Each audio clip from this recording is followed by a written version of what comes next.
हर हर महादेव. ओम नमः शिवाय. महादेवाचे आणि बेलवृक्षांचे नाते अत्यंत पवित्र, भावनिक आणि भक्तीने ओतप्रोत भरलेले आहे. हिंदू धर्मात बेलाच्या झाडाला केवळ एक वनस्पती मानले जात नाही, तर ते साक्षात शिवाचे रूप मानले जाते. या झाडाशी जोडलेली भावनिक आणि भक्तिमय माहिती आहे, तर व्हिडिओ शेवटपर्यंत नक्की बघा. कारण शेवटी मी तुम्हाला अत्यंत प्रभावशाली गुपित रहस्य सांगणार आहे की एक बेलाचे पान महादेवाच्या पिंडीवर वाहिल्याने जीवनातील अडचणी दूर होतात. तर व्हिडिओ आवडल्यास चॅनलला लाईक, सबस्क्राईब करायला विसरू नका. आणि महादेव भक्त असाल तर कमेंटमध्ये हर हर महादेव नक्की लिहा. बेलाच्या झाडाच्या मुळामध्ये भगवान शिव, फांद्यामध्ये माता पार्वती आणि पानांमध्ये सर्व देवता आणि देवांचे वास्तव्य आहे. पौराणिक कथेनुसार माता पार्वतीच्या घामाच्या थेंबातून किंवा महादेवाच्या आनंदाश्रातून बेलाच्या वृक्षाची उत्पत्ती झाली आहे. म्हणूनच या झाडाला अत्यंत संवेदनशील आणि पवित्र मानतात. दुःख हरणारे एक शिवभक्त जेव्हा व्याकुळ मनाने बेलाच्या झाडाखाली बसून ओम नमः शिवायचा जप करतात, तेव्हा महादेवाला त्याच्या कष्टाची थेट जाणीव होते. बेलाचे हे पान म्हणजेच महादेवाचे 3 डोळे, 3 गुण म्हणजेच ब्रह्मा, विष्णू, महेश यांचे प्रतीक आहे. सत्व, रज, तम हे गुणधर्म आहेत.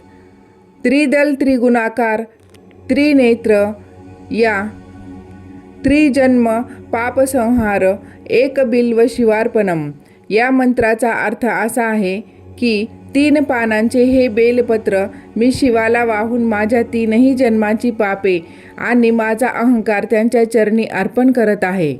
महादेव इतके भोळे आहेत की त्यांना सोन्या चांदीची किंवा महागड्या वस्तूंची गरज नसते. अत्यंत प्रेमाने आणि डोळ्यात भक्तीचे पाणी आणून वाहलेले एकच बेलपत्र महादेवाला तृप्त करण्यासाठी पुरेसे असते.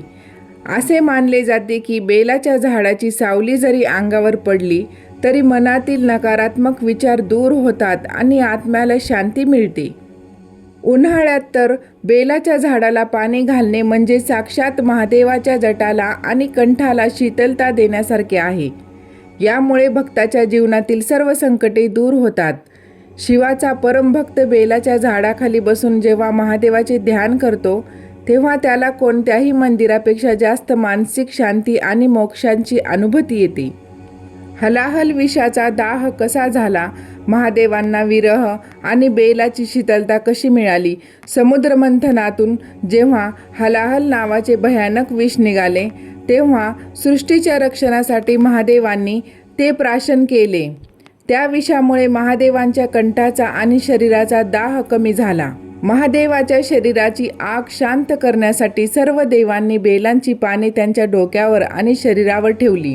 जेव्हा आपण शिवाला बेल वाहतो, तेव्हा एकच प्रार्थना करावी की हे देवा, तुमच्या गळातील विषामुळे होणारी जळजळ माझ्या या छोट्याशा बेलपत्राने शांत होऊ दे. अशी भक्ताची त्यामागे अत्यंत भावनिक व काळजीची भावना असते.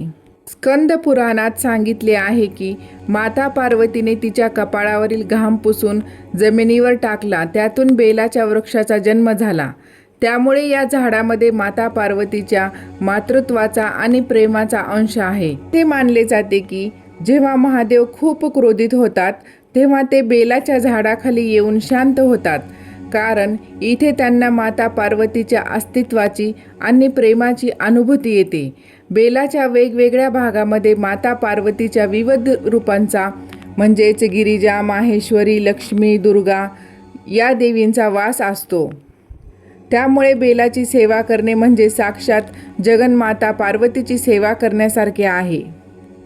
जेव्हा एखादा भक्त संकटात असतो आणि त्याला कोणीही मार्ग दाखवत नाही, तेव्हा तो बेलाच्या झाडाला घट्ट मिठी मारून किंवा त्याच्या मुळाशी डोके ठेवून रडतो. शास्त्रात म्हटले आहे की बेलाच्या झाडापाशी सांडलेल्या भक्ताचा प्रत्येक अश्रू थेट महादेवाच्या चरणापर्यंत पोहोचतो.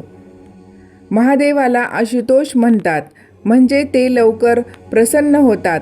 कोट्यावधी रुपयांचे दान करून जे पुण्य मिळत नाही ते मनापासून बेलाच्या झाडाची सेवा केल्याने आणि त्याचे एक पान शिवाला वाहल्याने मिळते. ज्या घराच्या अंगणात किंवा परिसरात बेलाचे झाड असते तिथे कधीही अघोरी शक्ती किंवा नकारात्मक ऊर्जा टिकू शकत नाही. ते झाड स्वतः सर्व संकटे झेलून घराचे रक्षण करते. बेलाच्या झाडाच्या सावलीतून वाहणारा वारा जरी घरात आला तरी घरातील वास्तुदोष दूर होते आणि पितरांच्या आत्म्याला शांतता लाभते. ओम नमः शिवाय. हर हर महादेव.